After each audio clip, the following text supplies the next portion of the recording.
Welcome to the Running Channel podcast with me, Sarah Hartley. To my right, Andy Baddeley. To my left, Rick Kelsey. And between us, I'd say we've pretty much trained for every single distance in running, from track races to 5Ks, all the way up to ultramarathons. But what is the hardest distance to train for?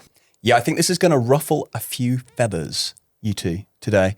But not only that, we've also got a special segment in today's show where Andy is off to meet mid and long distance GB runner Eilish McColgan. Woohoo! Yeah, you get all the good gigs, don't you? I know, she's an absolute superstar. Weirdly enough, our careers actually overlapped, but then I've retired and she's gone on to much greater things. So yeah, this was a really exciting one for me. I feel like there's a lot of people who you overlap careers with, Andy. It just keeps going. I don't know what that says. I feel like you've ran with everyone. They're going. Yeah, they're going.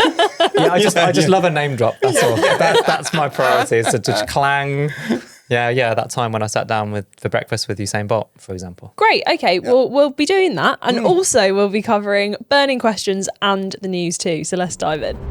Now, there's only one place to start this week's show, and that's with you, Sarah. I did it. I did it! Andy was on holiday, so last week's episode was recorded so far in advance that I didn't have my moment after running sub 20. Well done. That was amazing. Woo-hoo-hoo. And you needed me to go on holiday to achieve it. Yeah, I just needed you you went to my closest parkrun out of the UK. Yeah. You know what though? You were in my head on the day because I remember. So I went to Great Denham Parkrun. Yeah. Shout out Great Denham, excellent parkrun. However, after I went and did it the first time, I remember I came into the office. I'd run 2015, and you were like, and how was it? Because it's usually quite windy there. Yeah. Bang! That was in my head. Oh, I went out to do... Planted a seed. You planted a seed. So then I went out to do my little shakeout interval session on the Thursday before racing, trying to run a sub 20 again on the Saturday. Yeah. Such a strong wind where panicking. I started panicking. Yeah. I checked my weather app. Bedfordshire, I reckon Rick will know the stats because he loves weather and he loves counties and all that sort of stuff. Bedfordshire's got to be one of the windiest counties going. If North London is the hilliest place in the world, then Bedfordshire is the windiest place in the world. Yeah, they talk about Chicago. I'm not having it. No. It's the windy county. So not windy city, the windy county. It's the windy county. But there was such a strong wind. So I arrived on Saturday, went to go kind of shake out my legs before starting and was like, there's quite a lot of wind. But I spoke to a lovely person beforehand who I think it was their regular one that they usually come to. And they were like, great wind today. Oh, love it. You've got a headwind on the tarmac section of it, but on the kind of traily section, which they called World's End, I think, on the corner, you had a tailwind. So when I've done it and it's been windy, that is bits exposed on the kind of, it's a nice compact flat trail. Yeah. But yeah, when that's been into the wind, that's been fairly like soul destroying. Yeah. So it sounds like you had it the right way around. Yeah, it was flipped. Like on the harder terrain, I had a tailwind. On the easy terrain, had a headwind. Could you shelter behind anybody? How close to the front were you? Because this is quite fast territory now. Well, so when I ran 2015, I came in first female. Yes. So I came back and obviously I was like, well, I'm back. I'm kind of a big deal. People know me. I'm Sarah Hartley from the Running Channel. Kind of aiming to run faster this time. Yeah. First female should be within reach again. And I came third. No way, but you did sub 20. But I did sub 20. Yeah. But it was actually, I think that was one of the reasons that I was able to go faster, because it was a little bit more... there was that like nice competitive buzz at the front where everyone was, parkrun's not a race, it is so friendly, and all the way through I was saying like thank you to the volunteers, or like if you were saying thank you to the volunteers while running sub 20. Yeah, what's the matter with you? You have to have manners. Okay, sorry, we're moving the goalposts. Sub 19. That is unbelievable, Sarah.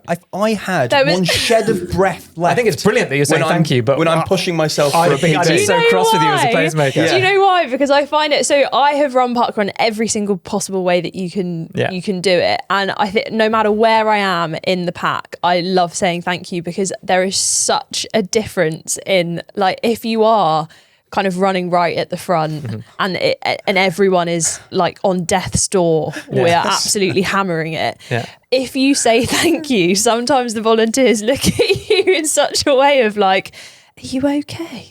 Well, I'm just imagining. I'm like, morning, thank you.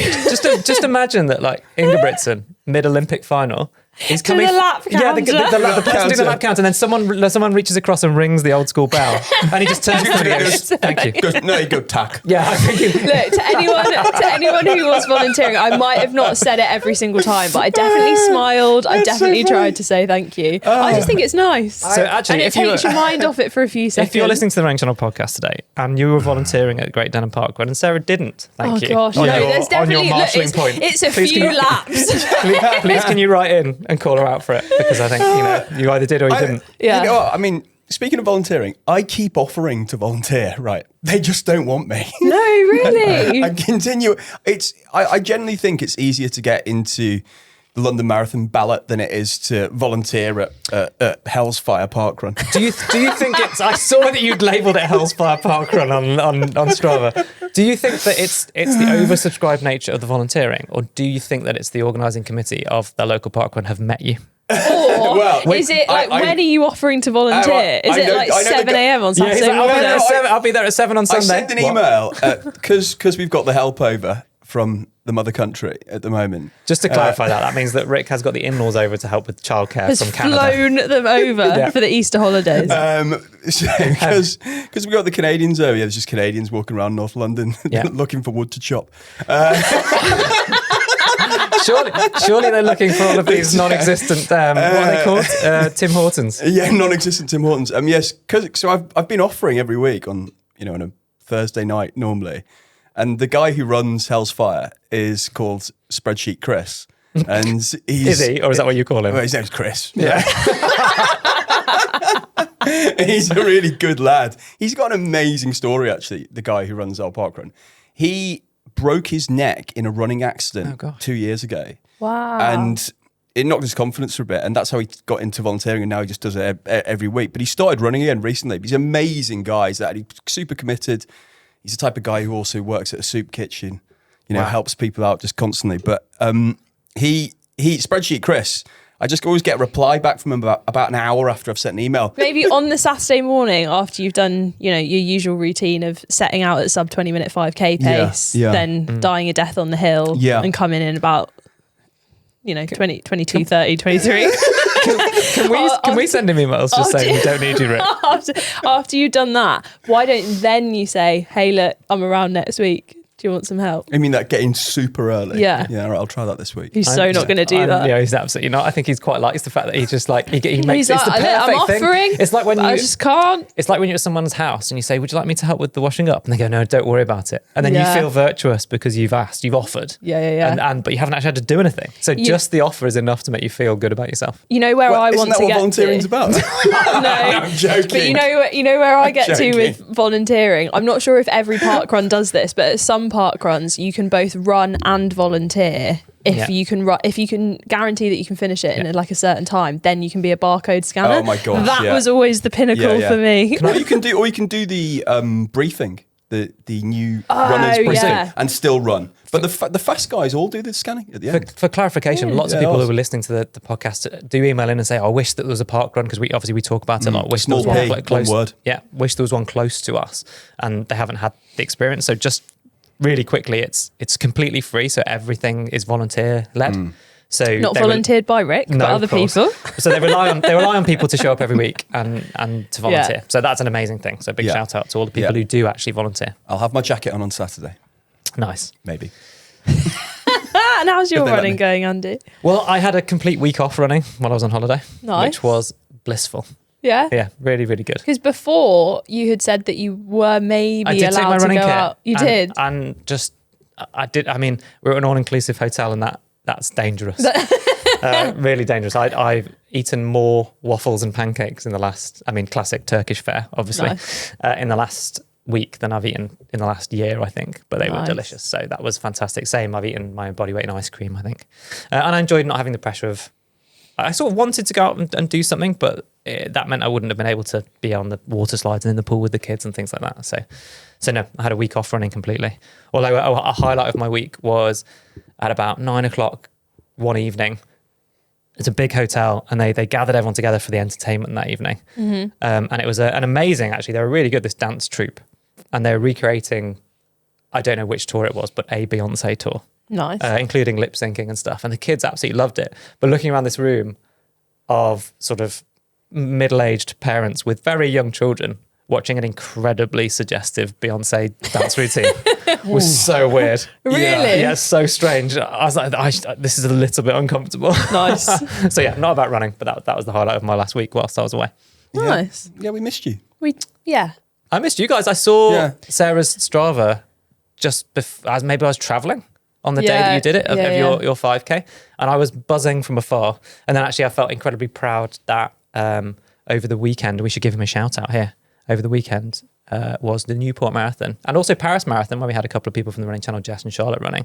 Even more excitingly, Producer Owen ran a marathon. Yes, yesterday as we're recording this. Shout out to Owen, because this is incredible. Were you tracking him? I was tracking him, live tracking. I was getting notifications on my phone. If you want to hear, because Rick's actually off on holiday this week, so as soon as after we finish recording this, Rick is running off on his holidays and stepping into the hot seat for this week's exclusive podcast for the Running Channel Club is Producer Owen, and we're going to be doing a full debrief on his marathon where, incredibly, I don't know if you were tracking him, around the 33 kilometre mark, he was on for 3:01:07. Yes. And he came in 2:59:29. I know, his last 300 metres in the tracking is unbelievable.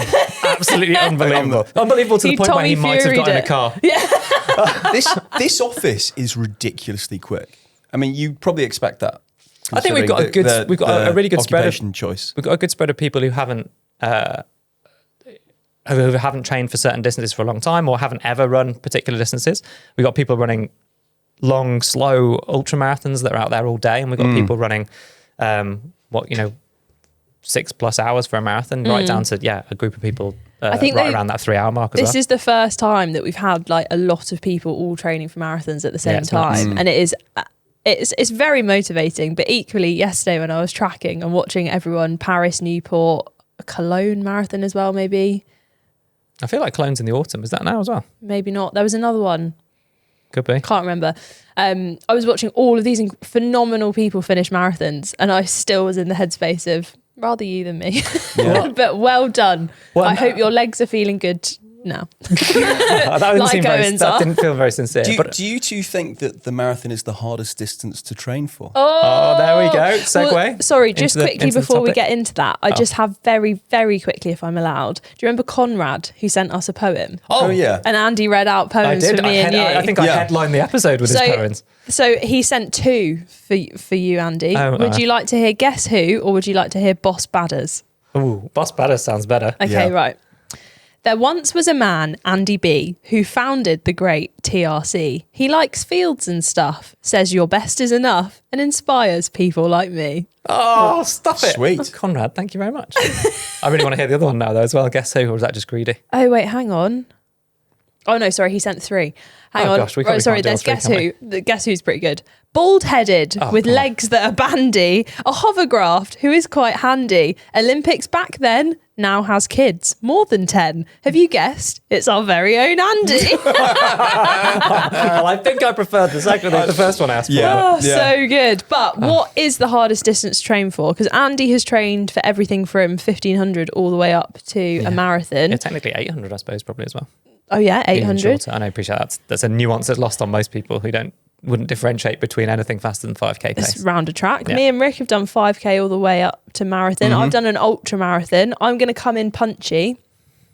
I think if you are trying to get a personal best in any distance, that's what makes it hard. It's not the actual distance itself.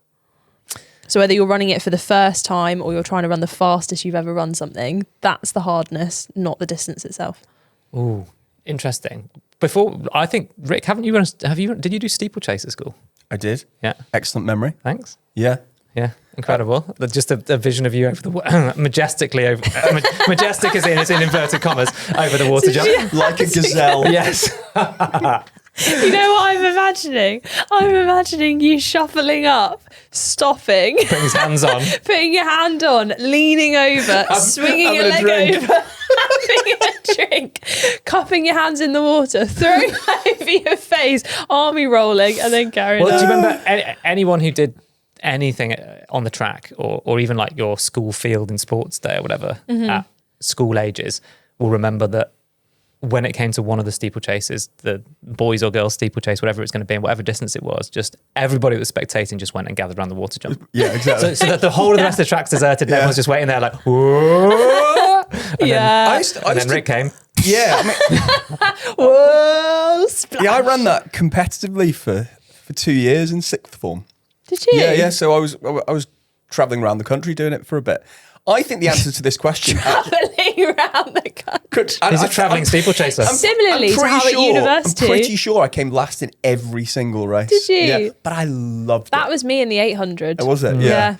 I think kind of the answer to this is when you switch from one to another, isn't it? So the hardest distance to train for. So it's a bit like you recently, you've gone from, doing longer stuff to training for a 5K, and that switch and doing the different type of training that you've got to do for that, I just think it hits you like a ton of bricks. As I've been trying to do a fast 5K recently and building in, some of the speed work that I wasn't doing when I was training for half marathons before Christmas.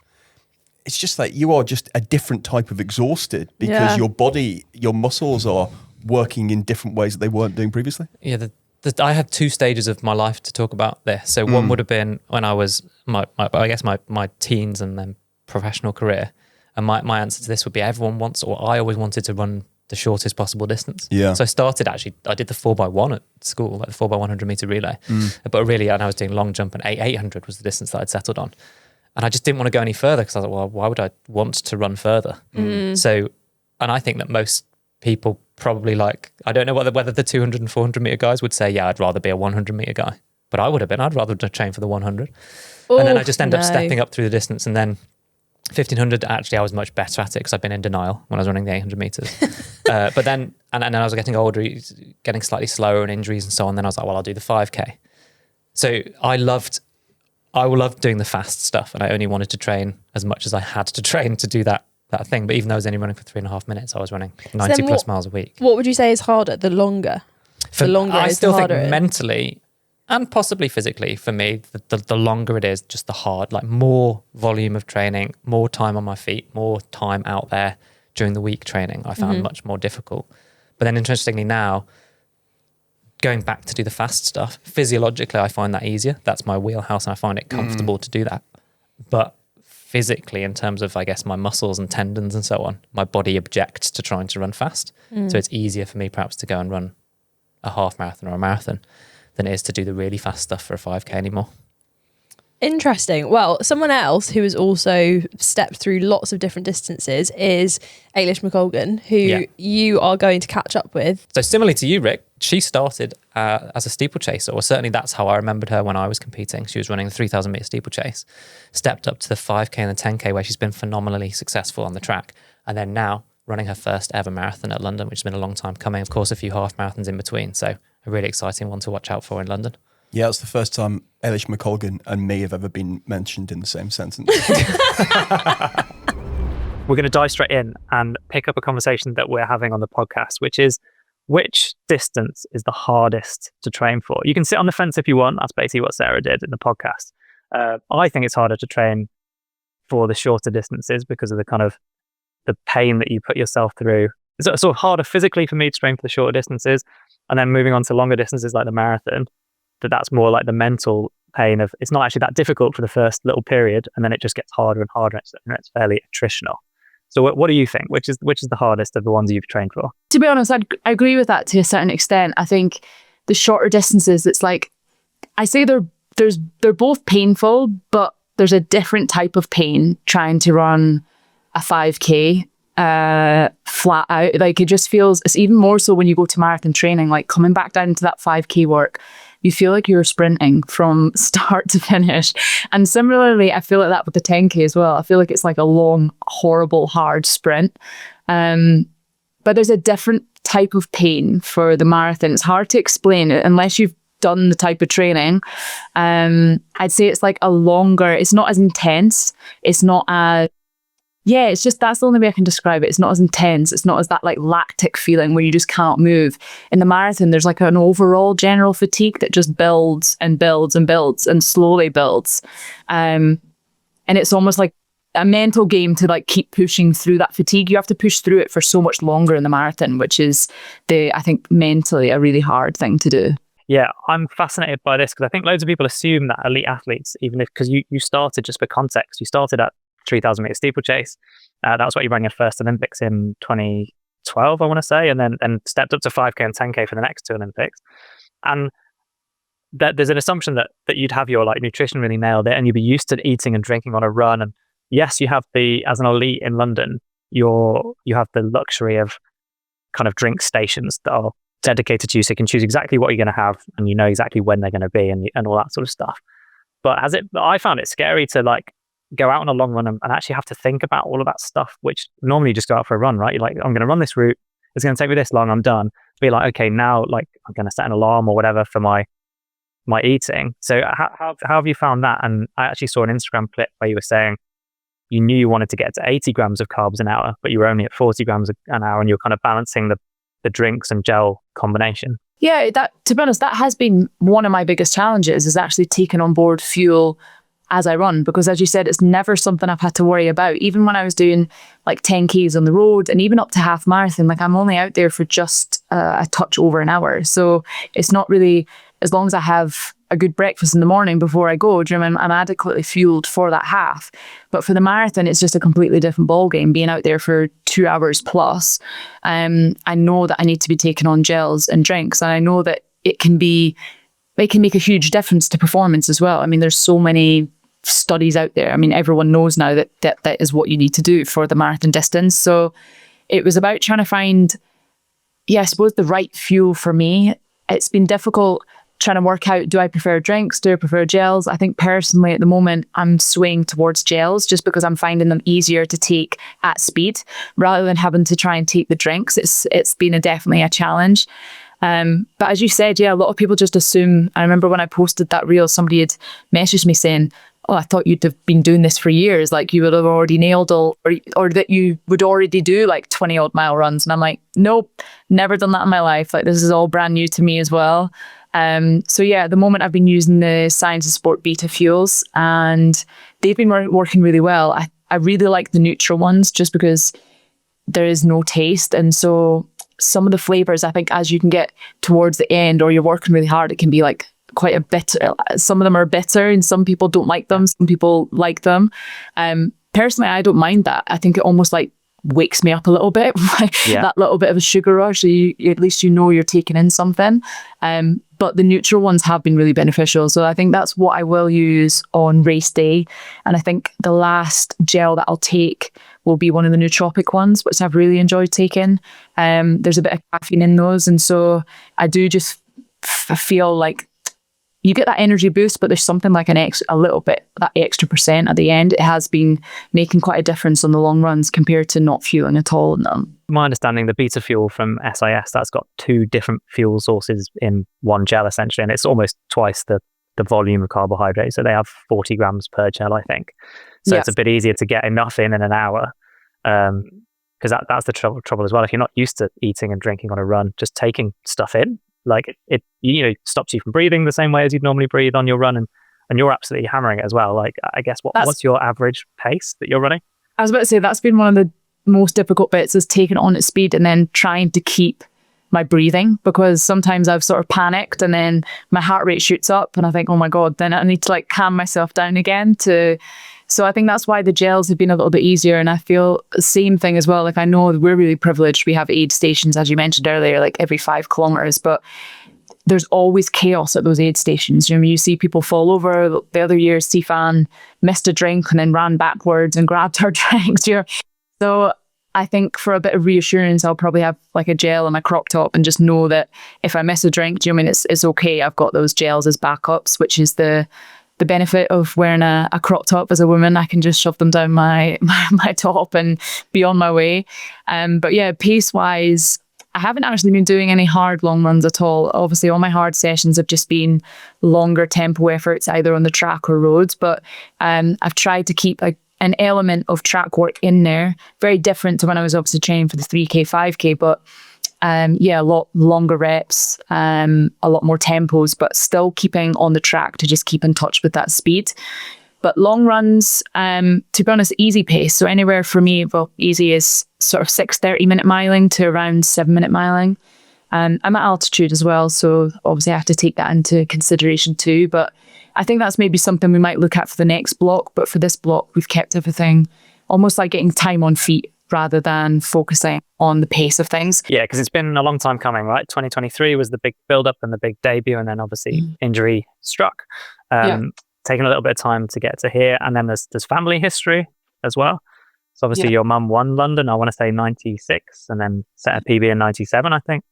So is that in your mind? Like, are you trying to run faster than her? I guess times have moved on as well in terms of shoes and so on. So I guess you just want to be competitive.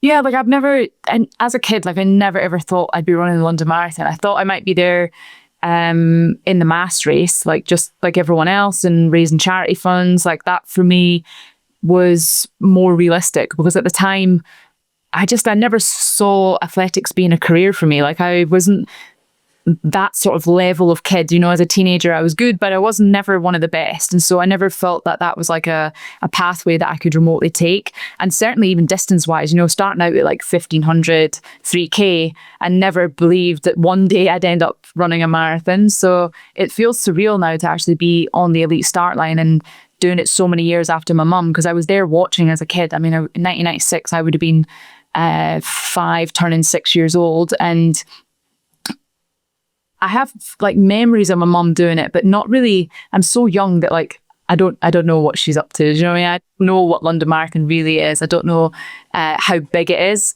I'm just there eating all the food in the hospitality tent and waiting for my mum to come in afterwards and say hi. Like, it wasn't until I was older and I watched it on TV, watching like Paula Radcliffe run it and all the people over the years that I've watched, then it sort of hits home of, wow, like how big the London Marathon is and what a big event it is and how much I'd like to be a part of it one day. So yeah, it'll be really special. As you said, there's a lot of family history there with my mum winning it. And I'd love to break my mum's PB of 2 hours 26. It's the last PB that she has left, like family wise, that I haven't broke. So that's quite a flex. Yeah, so it's a big goal of mine to break that. The Scottish record's just a touch faster. Steph Twells ran 2 hours 25. So I've got those times in my mind that I believe I'm obviously capable of running those. That's amazing. I've been inspired listening to your responses to, not to go to a negative space, but like responses to like just, we experience it at the running channel. We're putting ourselves out there and making videos, and people comment on those videos. Yeah. You've had, I'm sure, some incredibly positive experiences on social media, but lots of negative stuff, and you've really taken a stand and kind of, you know, called it out. And I guess I was fortunate that really, when you're early part of your career, when I was competing, social media didn't really exist in the same way, so I didn't have to deal with it. So maybe just, how do you feel about it? Like, you use it as a force for good as well, so clearly it has a space in the world, but how do you feel about the people that are saying horrible things, and then how you've handled that? Yeah, as you said, it's really weird, because when I started my career, social media wasn't really a thing. I remember in the London Olympics, like Twitter was only really just kicking off. But now it's everywhere. Do you know what I mean? Social media is just a part of everyone's life, is a huge part of life. So I've had to like adapt and I suppose grow with that as I've gone through my career. And as you said, there's like so many good things about social media. Like, you can connect with people from all over the world. Like, if I was growing up, if I could message Kelly Holmes or Paula Radcliffe and ask them a question and that person replied to me, I mean, I would have blown my mind being able to chat to any athlete. Obviously I don't have to reply, but do you know, like, just having that sort of connection there at the tip of your fingers and being able to just see how they live or what they're doing. It's just an insight into someone's life that like you would never have had before. Like, I would have loved that growing up. And so that's what I try to do. Like, if people message me, I always try and reply. I always get people saying, oh, is this your like admin or your manager? And I'm like, no, it's me. I'm the only person that runs these accounts. Like, but I just try and connect with other runners, because I think I would love that when I was coming through the sport myself. But then, as you mentioned, there's obviously, there's people who ruin it. Do you know what I mean? There's always going to be negativity on there. It's not new for me. I mean, this has been happening for years, but I'd say it definitely has escalated, probably maybe just as after maybe like Commonwealth Games, I get a little bit more exposure, or I suppose the more followers you get, almost like the more trolls that brings, like, but it's part and parcel of it. And I don't mention it all the time, but I do think it's important to call it out from time to time to just, I want to make sure that the younger generation understand that, like, that isn't my reality. Like, those comments are not actually what I'm living, and that your body shape doesn't determine how fast or slow you run either. Like, we all come in different shapes and sizes. I do want to finish though by saying a huge good luck. We're wishing you all of the best for London Marathon. I know that everyone in the Running Channel community will be absolutely rooting for you as well. And I'm sure dropping comments on this video when the podcast goes out to kind of send you their best wishes, and we'll be watching with interest. Thank you very much. No, I'm really excited by it. I think the whole buzz of London is just something I've looked forward to for a long time. So yeah, appreciate it. Thank you. Andy there with Eilish McColgan. Gosh, you know what, Andy? I think you could have been a journalist. You're very good. Thanks. Honestly, Thank you. I was surprised by the quality of your questions, your thoughtful nature, your understanding. It's kind of patronising, isn't it? Yeah, very patronising. Of the subject. It was great, mate. Well done. I appreciate that. Yeah. Well, after that breaking news from Rick, should we go to some running news? Let's do it. Grand Slam track. I feel like we should kind of explain what Grand Slam track is. So Britton Hudson Smith won $100,000. That's about £80,000 at the Grand Slam track event in Kingston, I think it was, in Jamaica. Yep, that's right. This is Michael Johnson's series, isn't it? Yeah. So his initiative to try and create what they have in tennis and golf, where they have 4 majors every year with roughly the same group of people competing for, well, it is the same group of people competing for all 4 prizes at each event. And at every 2-day event, the roster of athletes have to compete in 2 events that are relevant to their discipline. So, for example, it's the long distance, it's the 3,000 and 5,000. The short distance is the 800 and 1,500. Yeah. In this first one, a lot of the sprinters were running 200 and 400, which is an interesting crossover for some of the athletes, which I thought was interesting in itself. Yeah, because normally your 100 runners might run 200, but not normally 200 and 400. Yes, exactly. Yeah. So that's a fascinating thing, because one thing we wanted to talk about is this the future of athletics? Is putting huge prize pots like this. So Matt Hudson-Smith was second in the 400 and then he won the 200. Yeah. Which actually is the wrong way around for him, really, because the 400 meters is his primary event. And then he won $100,000 and then he's got another chance to do this 4 times. So he becomes the kind of Grand Slam champion of this event number 1. Is this good for the sport? Is this the money? We talked on a previous podcast about a British athlete turning down the opportunity to compete because he was making a statement broadly about having to pay in order to represent his country. Whereas here is the other end of the spectrum, where there's so much money up for grabs for these athletes and they're being paid to be part of this program as well, from my understanding. So I think it's good as far as it raises the profile of the sport and it's got a bit of showbiz about it. But then I did watch it and it looked a bit tin pot. Oh, really? But then I was thinking, have they put all the money into the prizes? They didn't have any money for anything else. The presentation, the arena, like the setup, all looked a bit budget to me as it was put together. But then I liked the glam of it and the fact it felt a bit like Ryder Cup in golf. Yeah. In the fact, it felt more team-like in its nature. But then here's my thing about running is that I always want it to be so neat. Like, I want every single runner who is good in the world to all be together in one place. It's not that. And fight it out. And this could be that, but I just feel like there are so many different competitions. There are so many things that people are having to be kind of fit and ready for. We are into the track season, but this is quite early, isn't it?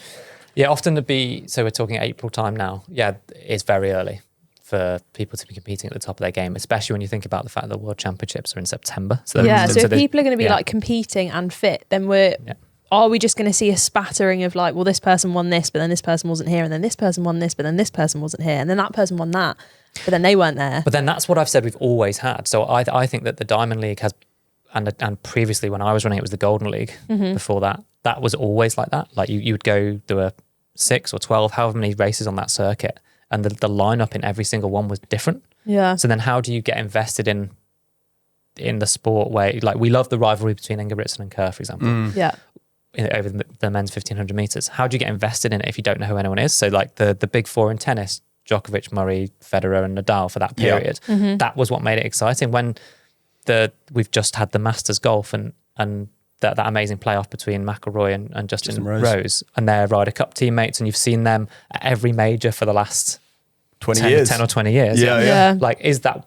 So it goes both sides. One, I think this is the way to make people more excited about it, because you could put the same group of people out in the same format 4 times. And at this point, no one knows about it. So you're seeing this thing for the first time. Yeah.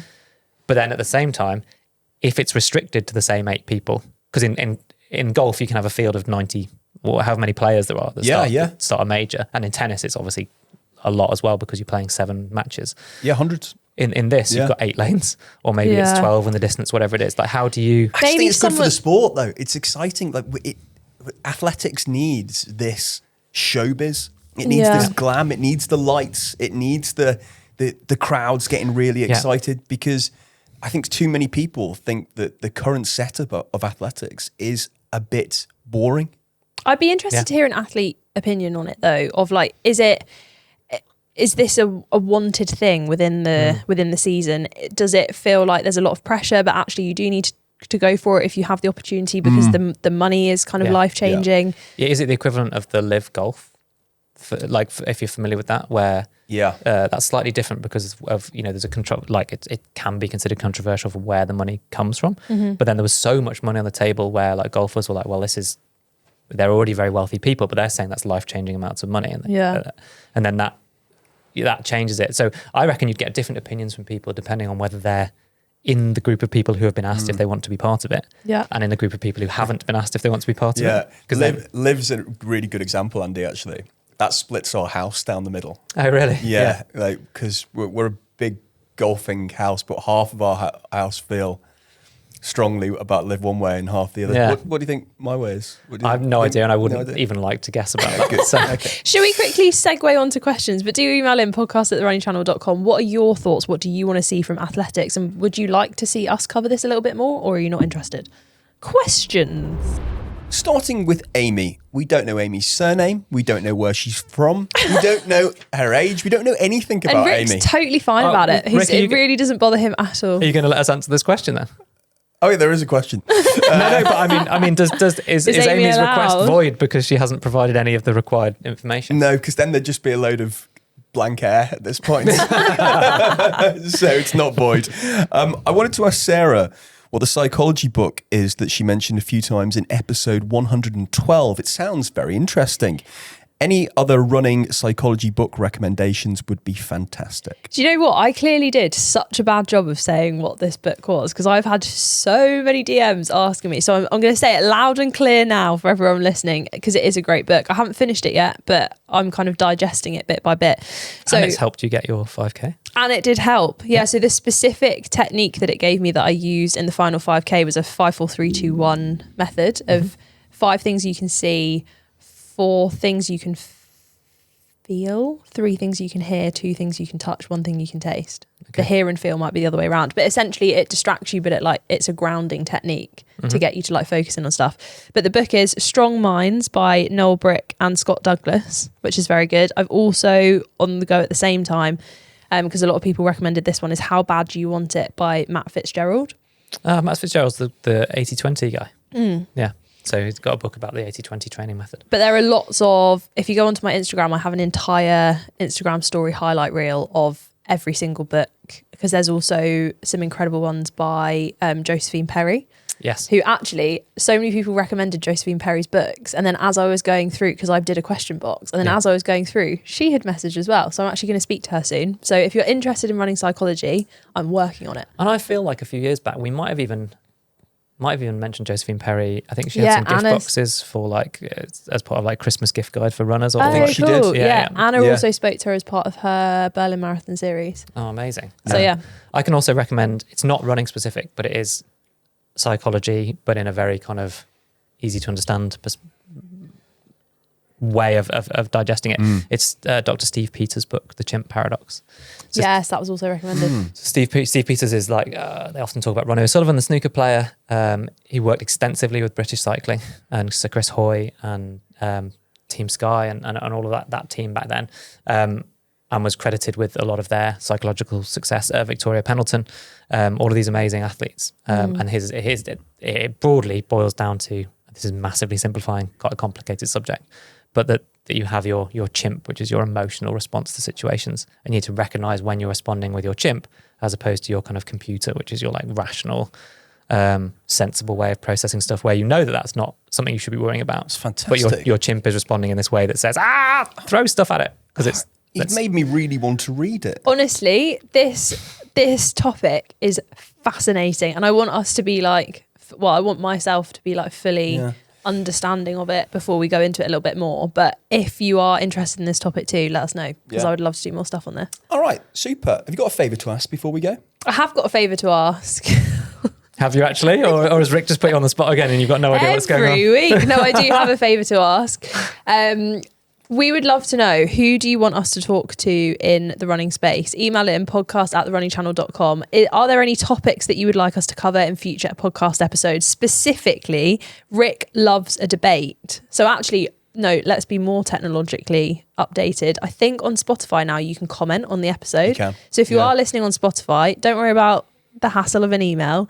Just pop on to the comment section and let us know, what topics would you like to know about, any questions you want answered, or any debates where you want to see me, Andy and Rick fall out, and we will try and cover them in a future episode. And related to that, if you're on Spotify or actually any other platform, if you can leave us a rating, hopefully a nice one, if you like the podcast and you've got this far through this episode. If it's a 1-star rating, just don't worry. Don't worry about leaving that. If it's 5 stars, that was what we would love you to do. They're the ones. And to hit follow or subscribe or whatever it is in the platform that you use, because then that helps us to get discovered by more people. Do you think I should sometimes ask Andy if he has a favour? That would be great. Just to switch it up between the two of you. Yeah, that takes All right, we'll mix it up. Well, great stuff. Yes. Happy it's nice training, to be back. everybody. Happy holidays, Rick. Bye. Ciao.